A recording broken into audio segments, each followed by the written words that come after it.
જ્યારે વોટ જોઈએ તો બધા આવે, શું નહીં એ ભારતવાડીમાં શું નહીં જોઈતું, બધું જોઈએ છે.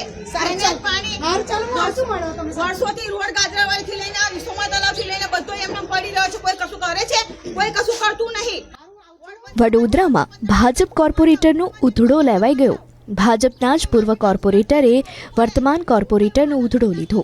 સાવિત્રીબેન શર્માને કાર્યક્રમ માટે બોલાવવા ગયા હતા સરસ્વતી દેસાઈ, ત્યારે ભાજપના નેતા સરસ્વતી દેસાઈને તેમણે ખખડાવી દીધા. વિકાસના કામો ન કરતા હોવાનો આક્ષેપ લગાવવામાં આવ્યો છે. માત્ર ચૂંટણીમાં વોટ લેવા જ કોર્પોરેટરો આવતા હોવાનું રટણ રટતા રહ્યા. સમસ્યા એ છે પાણી, ડ્રેનેજ, ગટરો ઉભરાય છે. અત્યારે લગી 5 વર્ષ પૂરા થયા પણ કોઈ જોવા હરખું આવતું નહીં.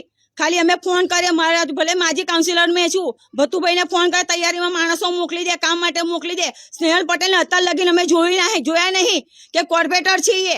અમારા વિસ્તારમાં આજથી લઈને તમે સોમા તલાવથી લઈને ગમે તેને પૂછો, સ્નેહલ પટેલને જોયા છે? ના જ કહેશે. આજે માજી કાઉન્સિલર થઈને બી અમારે ફરિયાદો કરવી પડે છે. આ રોડ જુઓ તમે, ગાજરાવાડીથી લઈને સોમા તલાવથી લઈને કશું કામ થયું નહીં. ભતુભાઈ સિવાય કોઈ કરતું નહીં કામ.